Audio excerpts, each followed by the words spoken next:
Yo YouTube, comment ça va aujourd'hui? Ici Kelbel, on se retrouve pour une nouvelle vidéo dans laquelle nous allons découvrir le tout nouveau smartphone de Xiaomi, le Poco X5 Pro. Il a été annoncé aujourd'hui, jour à laquelle sort cette vidéo. Je l'ai un petit peu en avant-première. J'ai super hâte de le découvrir, je pense que vous aussi, donc c'est parti, n'attendons plus que la vidéo commence.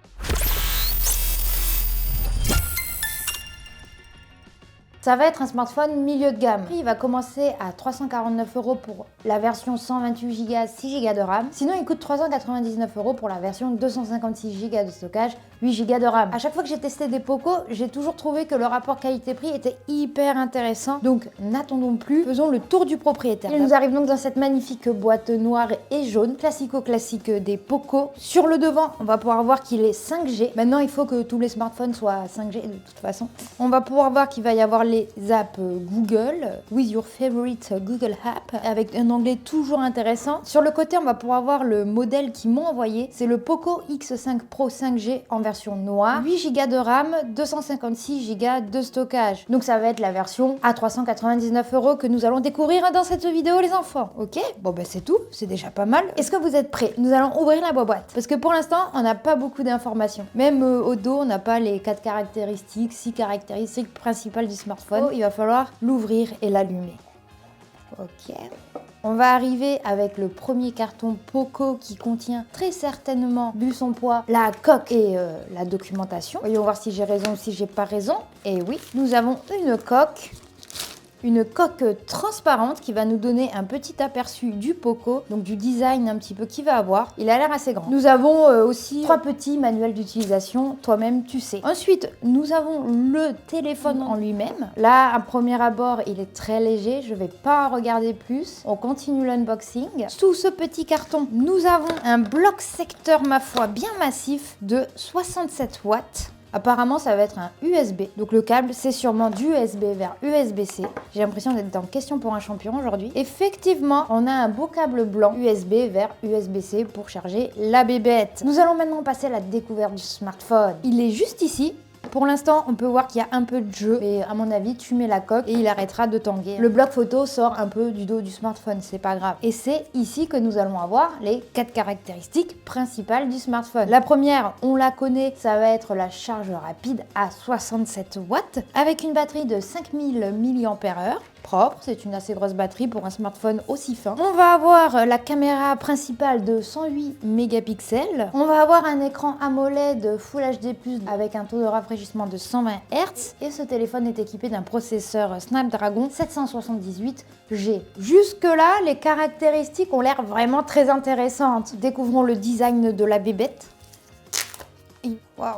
Il a l'air très très propre, les enfants. Est-ce que vous êtes prêts à voir le dos? C'est un dos mat. Au toucher, c'est très doux, très sympa. Il n'y aura donc pas de traces de doigts. Vous savez à quel point je déteste les traces de doigts. Donc vraiment, le dos, il est super beau. Et en contraste, on va avoir le bloc photo avec un noir brillant. On va aussi voir le petit 5G. Non, franchement, le fait qu'il soit rectangulaire, comme dit, j'aime énormément. Il est très léger. Il fait 181 grammes. Sur le côté, moi, j'arrive directement à accéder au bouton d'allumage et de verrouillage. Au-dessus, on a les touches plus-moins pour le son. En haut, on va voir qu'il y a un port jack. Un premier haut-parleur, il a 2 haut-parleurs. Sur le côté gauche, rien. En dessous, on va avoir le port USB-C pour le charger, le deuxième haut-parleur. Et l'emplacement pour les cartes SIM, tu peux aller jusqu'à 2 cartes SIM. Donc ouais, il est très sympa. Il est grand, mais pas trop. Il va mesurer 16 cm de hauteur, 7 cm, presque 8 de largeur et 7,9 mm d'épaisseur. Donc il est vraiment super fin. J'aime énormément. Avec les reflets de couleur, c'est incroyable. Je l'ai allumé aussi. Apparemment, il va fonctionner sous MIUI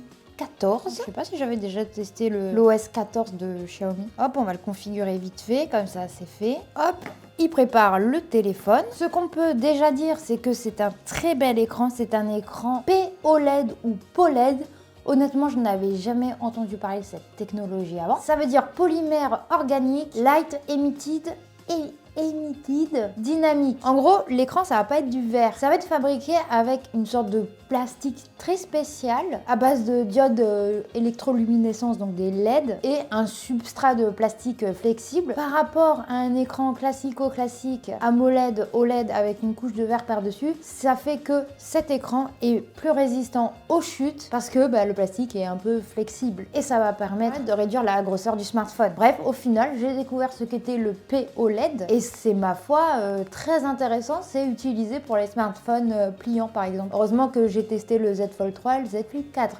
Pour me rendre compte que maintenant que cette technologie s'appelait comme ça. Comme quoi, chacun son rythme, on est d'accord sur cette chaîne, chacun son rythme. Donc voyons voir à quoi il ressemble. Putain, il est beau l'écran. Il fait pas infini, mais il prend vraiment toute la place du téléphone. Il y a de belles couleurs et tout. C'est vrai qu'on va le voir, il est très fin cet écran, j'aime beaucoup.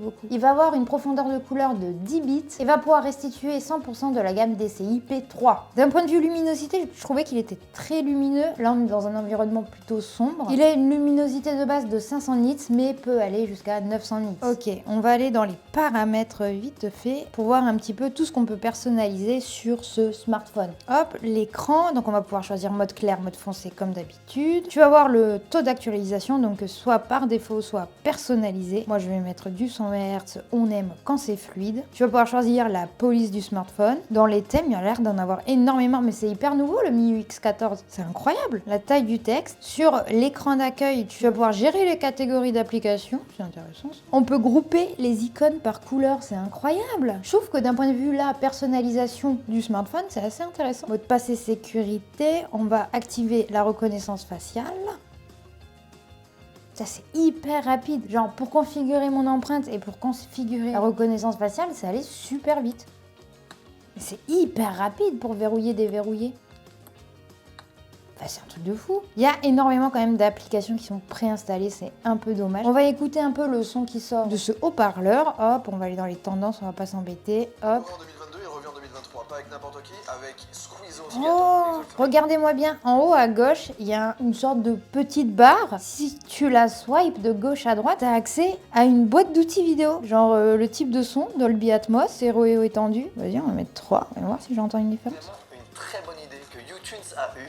Et vraiment très bien. Alors là, je suis quand même super surprise par ce petit écran, le style. Donc tu vas pouvoir changer directement le style d'image. Purée, c'est incroyable. Le son immersif virtuel. À mon avis, ça c'est possible uniquement avec les écouteurs. C'est incroyable tous les réglages, j'avais jamais vu ça. En tout cas, le son est bon et tu peux régler tout directement via la petite barre à gauche. C'est assez incroyable. Tu as accès aussi à plein de notifications quand tu es en train de regarder YouTube. J'avais jamais vu ça, c'est incroyable. Et hop, tu peux rouvrir une fenêtre et la mettre en grand. C'est hyper intuitif. Vraiment là, Xiaomi niveau MIUI 14, j'ai rien à dire, c'est incroyable. Tout est fluide. Là, je suis premier degré choquée, mais dans le bon sens du terme, boîtier. Il y a un truc qu'on n'a pas encore vu mais on va tester l'appareil photo. Il a 3 objectifs à l'arrière, un de 108 mégapixels du coup de l'objectif principal. Il va avoir un objectif ultra grand angle qui a une vision de 120 degrés de 8 mégapixels et un objectif macro de 2 mégapixels. La caméra frontale, elle, est de 16 mégapixels. Donc déjà, quand on ouvre l'application vidéo, on peut voir direct à gauche, il y a écrit documents, protégez vos documents. Et tu vas pouvoir scanner à mon avis. Qu'est-ce qu'on peut scanner? La brochure. Ah ouais, ça le scanne, mais c'est propre. Et tu vas pouvoir zoomer et dézoomer, donc ça te permet de scanner directement des documents, c'est hyper intéressant. Tu vas avoir le mode portrait, nuit, le mode 108 mégapixels, le mode vidéo courte, le mode panorama, le mode vlog. Qu'est-ce que c'est ça? Tu peux choisir des styles. Moi j'aime bien ça. Ah oui, tu peux faire tes cinématiques directement comme ça. Voyons voir. C'est marrant. Ok, c'est un mode assez sympa. C'est un mode que je connaissais pas. On va tenter évidemment de faire une photo en 108 mégapixels. 108 mégapixels, ok. On va prendre en grand angle, en zoom x2. Ok, le mode portrait. Hop. Tu as le mode vidéo et là, évidemment, ce que j'aime bien faire, c'est tester quand tu es en mode selfie, donc avec la caméra 16 mégapixels, comme ça on peut aussi entendre le son du micro quand il enregistre directement sur le smartphone. L'image a l'air pas trop mal là quand je regarde comme ça, mais pour l'instant, so far, so good. Est-ce qu'on peut se dire bonjour à nous? Voilà. Non, franchement, la qualité vidéo a l'air très très cool.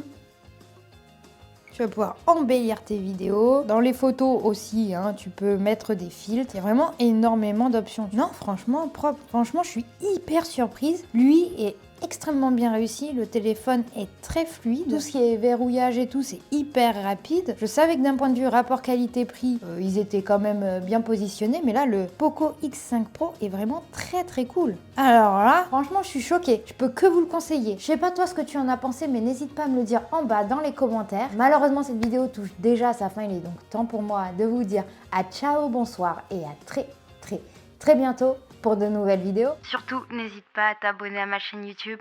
Je suis aussi sur les réseaux sociaux si tu as envie de me suivre. Et voilà, je mets d'autres vidéos là qui vont s'afficher. Comme ça, tu peux voir d'autres vidéos. C'est cool. Voilà.